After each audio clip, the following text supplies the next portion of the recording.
استاذ عماد الدين اديب، اهلا بك يا فندم. السلام عليكم. وعليكم السلام يا استاذ عماد، اهلا وسهلا. ازيك يا استاذ عمرو؟ اهلا بك فندم. انا اولا احب احيي الاستاذ احمد منصور، الله يحييه. ان هو يعني من العناصر الاعلاميه الشابه اللي عملت جهد ممتاز في الفتره الاخيره، وان هو ارفض فكره اغتيال الشخصيه. انا ممكن اختلف معاه في الموضوع، لكن لا اختلف معاه في انه صحفي محترف يبذل جهود حقيقيه، ومن الناس فعلا اللي بيحضروا لشغلهم وبيبذلوا مجهود كبير فيه. اما وقد قلت ذلك، فانا عندي ملحوظه احب اسال حضرتك فيها يا استاذ احمد. اتفضل يا فندم. وهي مهمه جدا، خاصه بقناه الجديد نفسها، والفكره في انك انت تكون بتتمتع بهذه الحريه اللي حضرتك كلمتنا عنها، بنحسدك عليها انا والاستاذ عمرو اديب وكل الاعلاميين، ان يتاح لك ان تقول كل شيء بلا حدود وبلا اي قيود. فمن هنا هل من الممكن اذا اتيحت لك فرصه مثلا مع المسؤولين القطريين وانت تطرح عليهم بعض الاسئله، لان انا ما بتتاحش لي هذه الفرصه، ان تسالهم الاتي؟ مثلا السؤال الاول: مدى حقيقه المعلومات التي نشرت في الصحف البريطانيه حول العمولات الكبرى اللي اخذها المسؤولين القطريين في صفقات السلاح؟ مدى حقيقه المعلومات عن خروج الطائرات الامريكيه من قاعده العيديد في قطر لضرب ابنائنا في العراق؟ مدى صحة المعلومات عن الانقلابات المكتومة داخل دولة قطر؟ مدى صحة المعلومات عن صراع الأسرة وولي العهد والمشاكل المكتومة داخل قطر؟ مدى صحة المعلومات عن المؤتمر الذي عقد اللي هو قبل اللي هي قمة الدوحة، اللي هي قبل قمة الكويت لإفساد العمل العربي الموحد؟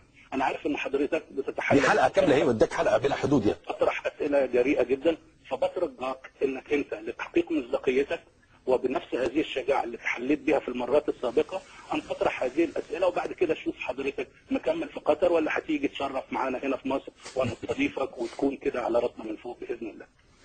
اولا انا بشكرك يا استاذ عماد، شهادتك انا بعتز بيها جدا، يعني لانك لك مكانه ليست مصريه وانما مكانه عربيه كاعلامي متميز، وكونك تمنحني هذه الشهاده فهذا شيء شرف واعتز به. الحاجة الثانية ان في جزء من اسئلتك انا طرحتها في حوارات، لان انا عملت 4 أو 5 حوارات مع رئيس وزراء قطري، في جزء من هذه الاسئلة انا طرحته، وارجو انك ترجع، الحوارات موجودة على اليوتيوب وتشوفها. الحاجة الثالثة المهمة او الرابعة، انا ما بسألش يعني حينما اعد سؤال معين لاي مسؤول ايا كان هذا المسؤول، لابد ان استند لداتا ومعلومات تحت ايدي من مصادر موثوقة. مع احترامي للاسئله اللي انت طرحتها، انا ما اقدرش اطرح اسئله بدون الداتا اللي عندي دي. انت عندك معلومات معينه، انا زي ما قلت لك في اجزاء من، لا ما هم هي وصلتهم الان وهو يسالها، ما هو انا برضو معلش انا مش موصلات. اسمعني بس، انا مش موصلاتي اسئله، انا واحد بقعد اعد اسئلتي بقناعاتي. ما فيش حد بيديني سؤال ويقول لي ايه خد اطرح السؤال ده، انا ما بطرحش اسئله نيابه عن حد. استاذ عماد ده احد المشاهدين، يعني احد المشاهدين، فهو بيقول لك لو سمحت اما تشوف حد من المسؤولين في قطر ايه مساله هو يروح يسالهم، انا ما يقدرش، هو الراجل ما بيقابلهوش يعني. يا استاذ عمرو، يعني جايز حضرتك عندك فرصه يا استاذ افضل.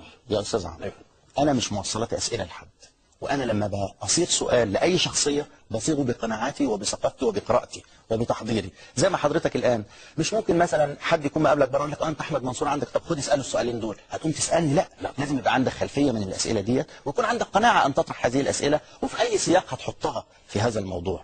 فالقضيه مش قضيه ايه انت شجاع وبطل وعندك حريه طب خد اسال دول، لا الامور ما بتتمش. من الاسئله اللي سالها استاذ عماد، حضرتك قلت لنا انه في اسئله منها حضرتك سالتها زي ايه؟ نور الناس برضه، يعني جايز احنا نكون فاهمين المساله غلط. ما السؤال الثاني اللي هو بيقوله ان الطائرات تطلع من القاعده وتقصف العراق والكلام ده، كل ده سالته للرئيس. قال ايه يا فندم؟ معلش ارجع ليها، انا مش حافظ الاجابات. ارجع قال اه ولا لا يعني؟ ارجع للحوار. ايوه هو اصل هي برضه ما هياش او لا، ساعات سؤال طويل ووراه سؤال وراه نقاش ساعات الطيارات بتروح وساعات ما بتروحش، ما هو يا لا يا عمرو مش الطريقه دي، مش لا يا فندم. انا اقصد انه انا عايز اعرف والله، هل الطيارات بتطلع من العيديد وبتضرب العراق؟ هي ليها 3 احتمالات، اسمعني، يا يا لا، يا ساعات وساعات لا، يا مالهاش. عايز اعرف بس عشان الناس تعرف.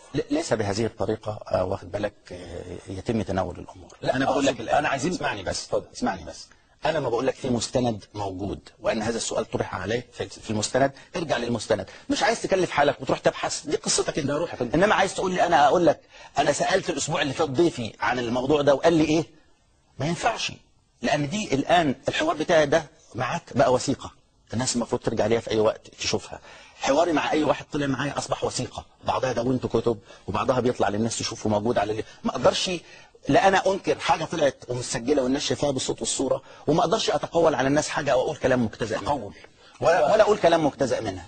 انا قلت لك انا عملت حوارات وطرحت فيها اسئله، وارجع للحوارات دي وموجوده على اليوتيوب، مش هتشتريها، موجوده على اليوتيوب وموجوده على موقع الجزيره نصا وصوره، تقدر ترجع لها كلها وتشوف الحاجه اللي فيها ايه.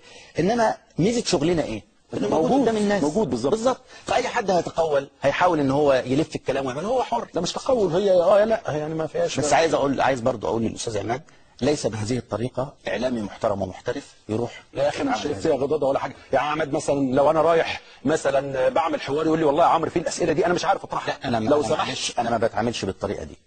انا بصيغ اسئلتي انا، اللي اذا في حد سال سؤال بقول في عماد الدين اديب بيسال بيقول كذا. ايوه يا فندم، ما هو قال كده. قال لك لو سمحت لما المره الجايه اقول له عماد الدين اديب عشان مش عارف